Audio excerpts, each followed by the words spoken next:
All right. Today I want to be discussing about the H1, which is Introduction to the Freelance Journey. Okay.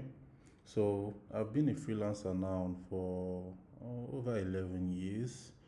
Um, I want to set up this channel just as a way to share my own experiences and also to guide somebody who is about to start his or her freelancing journey in Nigeria um, practically, because I see a lot of people they give you tips and tricks on what to do, how you can make dollars here, how you can do this, make $10,000 in a month, $3,000 in a month. But I think most people they are not guiding somebody that is starting new on how to go about it from beginner level. Because when they do mention those amount of money, they don't even know where to begin. All right. So I'm going to give my own experience, and I'm also going to guide you or show you or tell you steps you need to take if you want to go about this journey as well. It is a very good um, how do I say this now? It's a very good struggle journey. It contains so many things. You will learn a lot, but it requires a lot of grit and patience. You need to be, in fact, I believe patience is the most important skill in freelancing. If you are not a patient person, you will not succeed in freelancing. I don't even advise people who are impatient to become a freelancer, especially if you want to take it to the level which I am going to share with you. Okay, most of the things I've learned, I started learning them or taking knowledge on what I've been doing probably 3 years ago. So I have done and made a lot of mistakes, some crazy things. So beginning 2013, that's when I was introduced into programming, right, from Federal University of Technology, Owerri. I've always been wanting to know how do they create these softwares, how do they do an app or a desktop app like Microsoft Word, and I've never really gotten an answer till when we did Java and C++ at Futo, and man, it was as if my head was exploding. Wow, wow, wow! I was like, so this is how they really do these things. And I had to go and get this very big book. I've forgotten the name of the author, Lang or something, about Java, and man, it was as if I was not even studying for the other courses. That was the only course I was interested in. I put in so much effort into it. I was practicing it day and night. At a point, I would run a program and I'll run and show my guys who are in another lodge because I stayed off campus. So obviously, if you're familiar with the Nigerian university system, not everybody would live on the campus, and we had different lodges. So most people that are familiar with Futo know like there is Eziobodo, Iagua, and is it Umochin? I've even forgotten, such a long time. But I stayed in Eziobodo, so I'll run a program and I'll go to another of my friends' lodge, which was very far, in a way to show them, hey guys, see what I just did. Man, it was crazy. But one beautiful thing that happened to me during that period was the ASO strike. So before we started preparing for exams, and I was lucky then because the truth is, I did not read other courses. In fact, I stopped attending lectures. I think that was where my I don't care about lectures journey started because earlier on I always attended lectures, took attendance, but from that programming part, I was like, what am I even doing with all these courses? This is really what I want to learn. So I don't even know what's happening in other courses really. So during the exam time, when it was about to come, I was feeling anxious, and luckily for me, ASO strike took place. So we were all asked to go home. I stay in Enugu State. My parents do stay in Enugu State. So I went back to Enugu, and man, I bought more books. I was learning Java, and all of a sudden, I figured out that there was no way it would be more difficult to create websites with Java. So I kind of hit a neck there. You could do that with Java, but it had a more difficult process. Mind you, by that time I did not know anything about HTML, CSS, JavaScript, PHP. All I knew was Java. Java was the one I actually picked interest in the most. There was C++ too, but man, thankfully I learned Java to a very good extent because it made my journey into the website much easier. But when I now wanted to start investing in learning the website, I bought the book I went to Wet the Market, I bought the books and I was learning it on my own, but I felt like I need somebody else to kind of walk me through. So back then I had like 25,000 naira saved in my account from school and pocket money and all that. So AfriHub, they were charging 60,000 naira back then, and I could not afford it. So I went to my mom. I actually went to my dad first of all, and I was like, Dad, I need 60,000 naira. I have 25,000. Can he give me 35,000? I want to really learn this programming stuff, web. My dad did not even understand what I was talking about. He was like, I should go and read my book that he has paid for my school fees. I should go and read my books and I should go and focus on, the one that I'm learning because I was studying electrical electronic engineering at Futo. I should go and read all those ones that this programming thing that every time on my laptop. In fact, me being on my laptop, it felt like I was playing games there. Like you did not really say that I was doing something really, you know. So he said this laptop thing, from morning to night, I'm on my laptop. So I now met my mom and I told her, hey, I want to really learn this thing. It's in AfriHub. I already have 25,000. I would need 35,000 to complete the payment. And, if she can also help me out with transport. Because obviously, I'm not going to walk all the way from Transekolo, which is where I stay in Enugu, to is it Okpara Avenue? No, Okpara Avenue, where AfriHub was. So, man, after so much convincing, my mom agreed and my mom gave me the money. Man, I could not believe that day. I was so happy.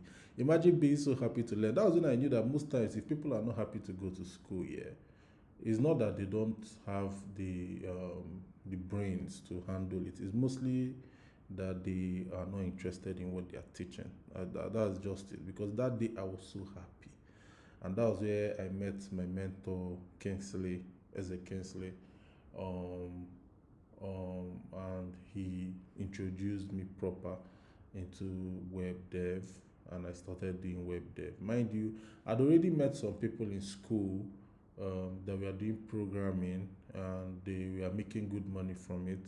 But you know, during the ASU strike time, I already paid somebody even when I was in school with some of my money. He taught me the basic, but the ASU time kind of made it way more. I learnt it, way more.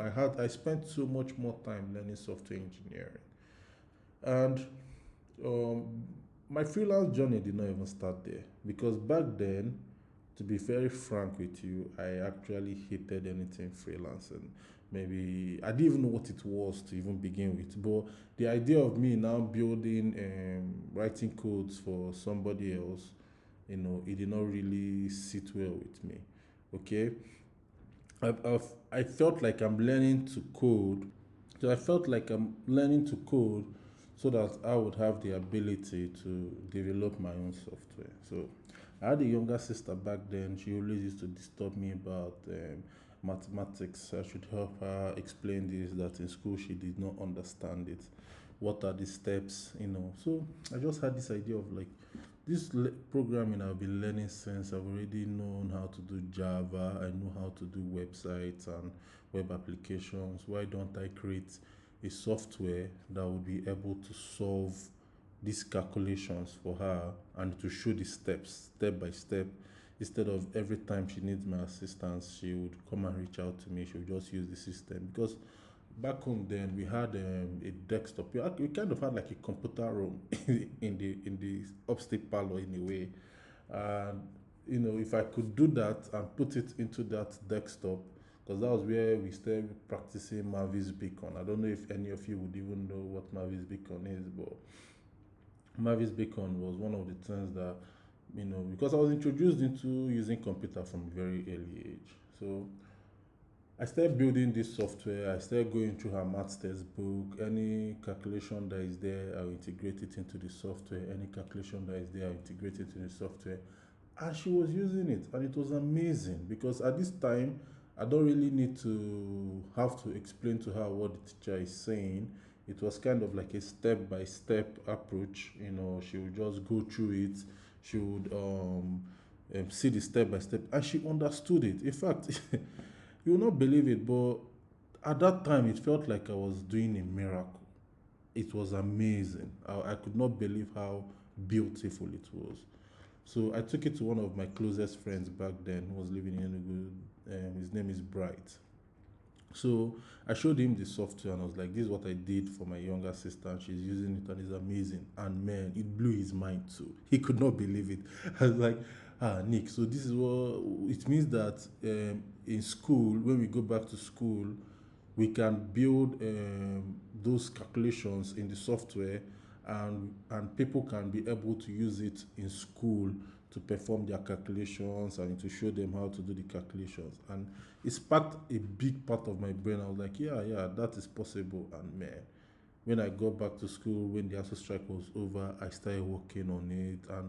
And to be honest, it kind of made me popular back then in school because a lot of people now knew about the software. I called the software Nixon, which is Nicholas Chenazom. My name is Doko Nicholas Chenazom, so I just took Nick and took Zom from Chenazom and combined it. I said it's Nixon, and I spent years on this software. You won't believe.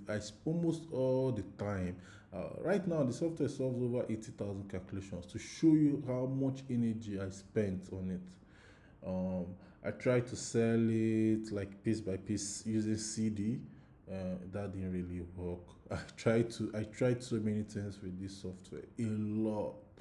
So in my final year, um, because of that software, some of my lecturers already knew I was a programmer, and that kind of helped in my relationship because I did not really have good relationships that way with most of my lecturers because most of the time they don't know me, they don't know my face. They may know the name, but they don't know my face, and I'm not like one of those students that stay in the front. Um, seats during classes. I always stay at the back. So you may be wondering, what am I saying? Why am I rambling? All these things about. Yeah, I just want to know about how to start freelancing. We'll get to that. I just want to give you an insight of how my journey started because most of you would not just wake up one day and want to do freelancing. It's very difficult. It's not easy. It's not something that you want to rush and start doing right out of the gate. You would have to go through stages. So I was I was really there was a point in my final year I spent so much money on maybe marketing, running around for the Nixon software. So I was down bad. I was really broke. I had no money. I could not call my parents because back then I've already started making out that I'm taking care of myself and all. I had scholarship then. So I had a friend who was schooling at ASUT because his name was Cody. We call him Cody, but that's not his real name, but that's his nickname. So Cody kept on calling. He has called me multiple times. That he has a friend that wants to do a software. He has somebody that wants him to build a website. Can I do it? And I kept on saying no because back then I had tunnel vision. The only thing I could see was Nixon. How can I build Nixon bigger and better? How can I make it the best software for this calculation purposes? So it was so tunnel. I was getting broke constantly. I was spending money on so many things regarding to it, that Nixon. In fact, I didn't think I was even using a smartphone in my final year. So He called me and he told me he had somebody that is willing to pay for my transport all the way from Uweri to Enugu back and forth. I'll spend 3 days at his place and I'm going to develop the software and I'm going to go back. And I was so broke, but I was like, and the state the guy is paying 40,000, for the website. How crazy it is, 40,000. Can you imagine? And it was kind of a big website, if you're thinking about it now. So I said, okay. The guy paid my transport. Mind you, my parents live in Enugu. I've never done this before, but I trust that guy, Cody, because his house is kind of close to mine. We have been friends from secondary school. So I went to the client's place, and he gave me a place to stay, as he said. 3 days. I did not sleep throughout that 3 days. I'm not joking. There was no sleep. I worked for that 3 days back to back, morning to night, morning to night, morning to night. Say I sleep 2 hours. It was unbelievable.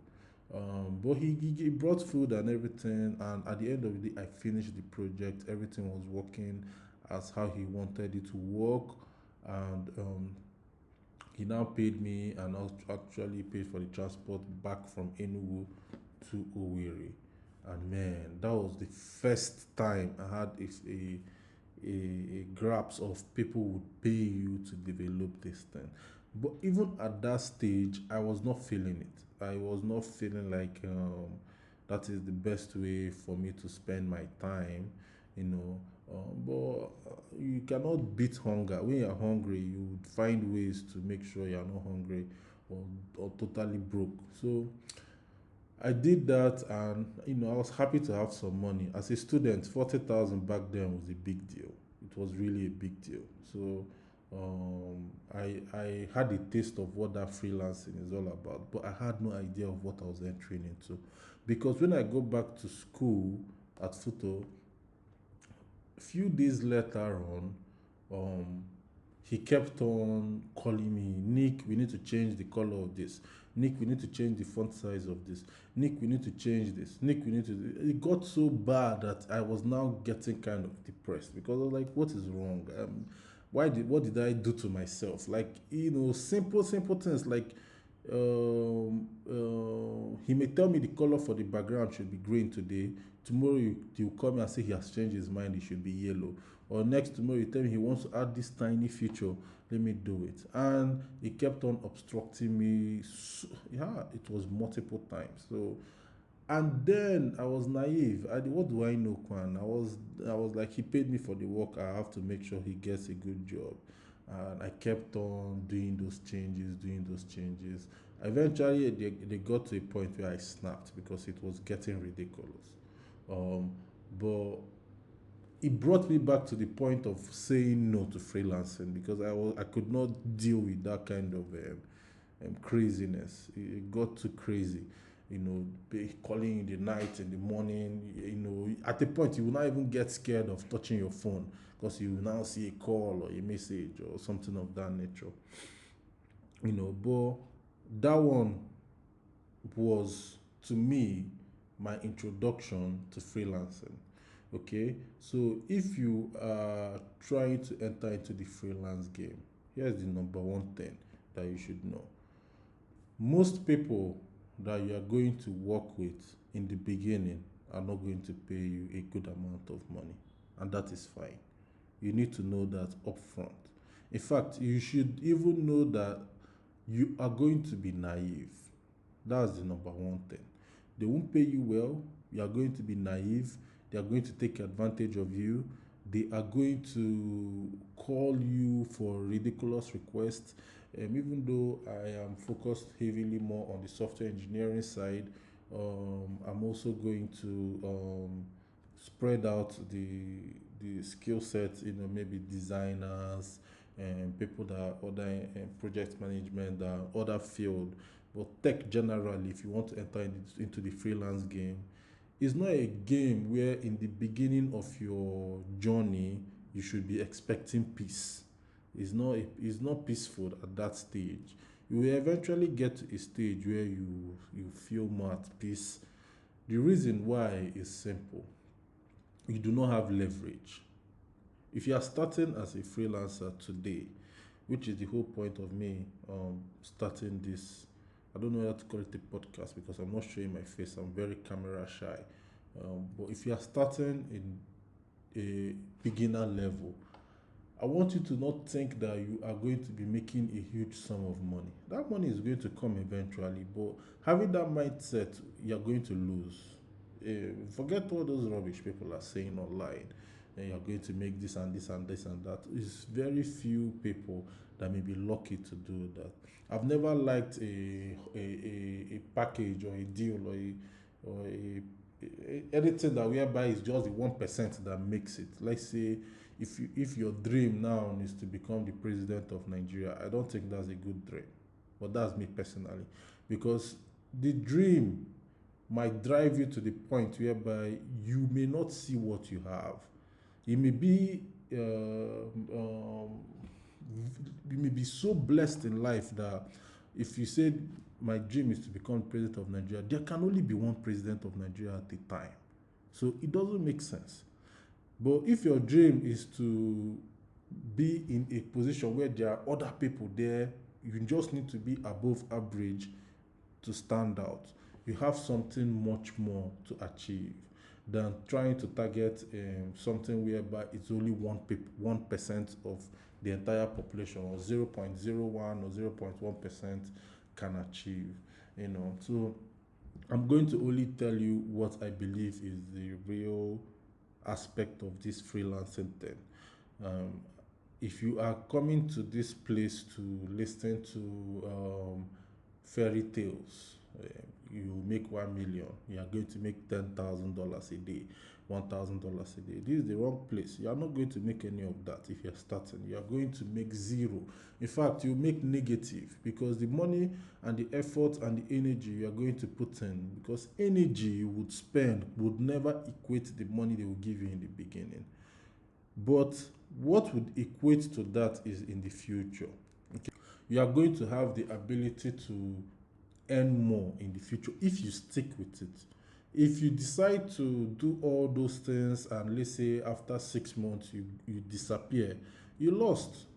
The whole point of freelancing is to stick with it forever, because the longer you stay in it, the higher your leverage becomes. So I'm not going to now start with this journey of this podcast, or this journey of giving you this information by telling you about where I am currently at now, because that is going to be deceiving you. If I tell you, okay, today I'm charging this and this and this, you can do that. It's not true. If you are starting out as a freelancer, this is going to be your mindset. For you to succeed, you should know this first and foremost. You are going to be naive, and people will take advantage of you, and you are not going to make any money in the beginning. Now, you need to find a way to partner with your friends and your family first.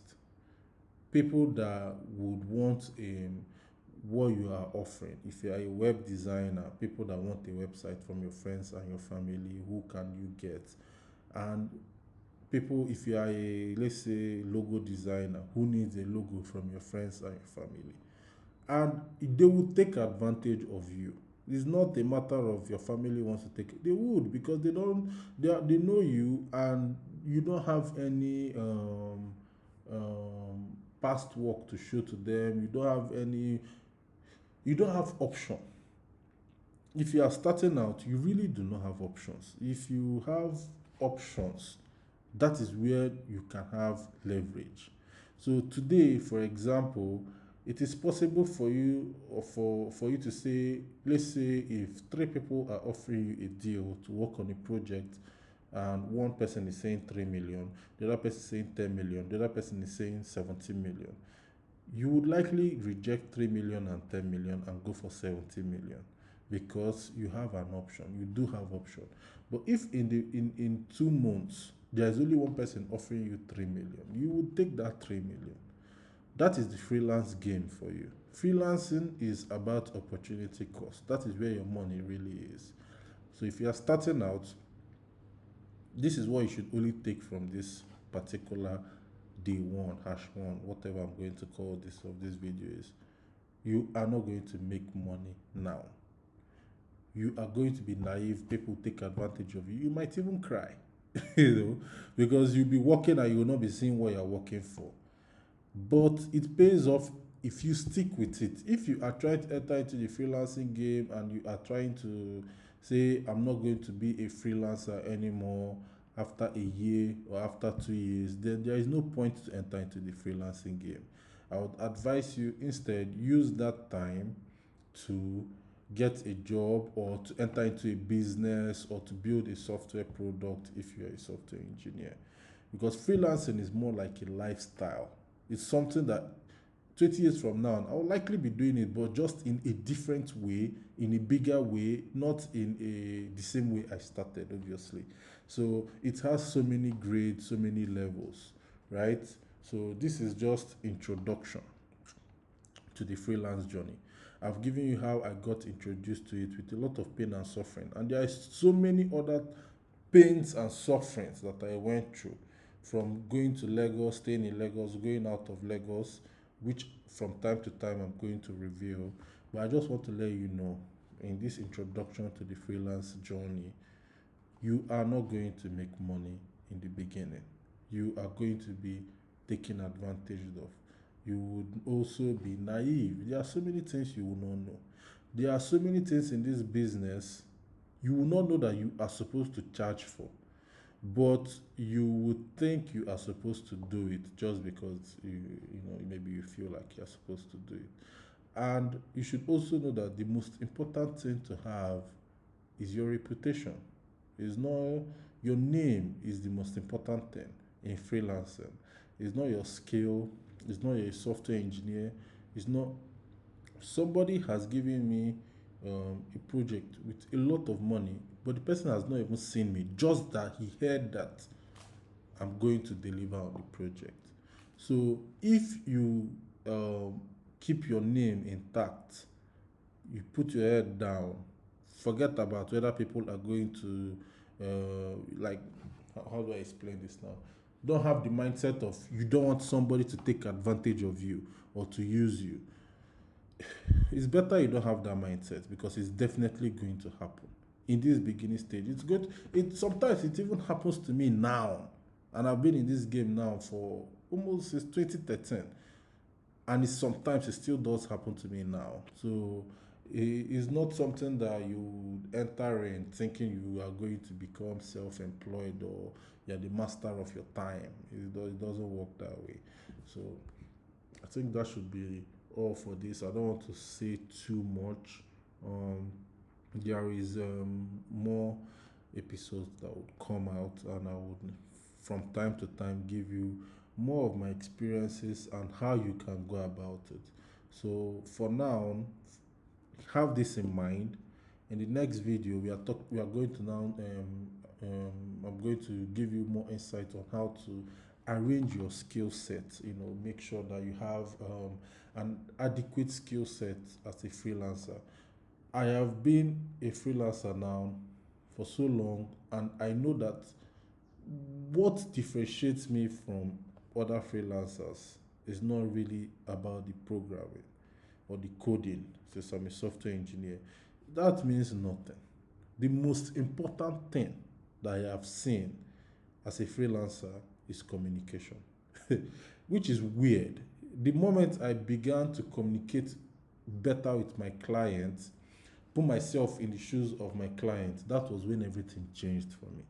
Communication is the programming means nothing, which is it was a hard pill for me to swallow. So in the next video, I'm going to discuss more on that skill set. Skill set as a freelancer is different. That you know how to design does not mean you are going to succeed as a freelancer. That you know how to code does not mean you're going to succeed as a freelancer. All those things mean nothing. What is very important is your overall skill set. Obviously, it's good you know how to do that, but to excel as a freelancer, communication, I don't know how to even, I wish there's a way I can shout it. That is the most important thing As in, it took me so long to get to understand that that is what is really the most important thing. But at least that is at this stage I am currently at. So maybe 20 years from now, I may say it's not communication. Who knows?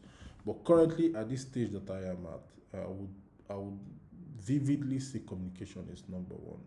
So I think that is all I have for you for today. Um, so yeah, bye bye.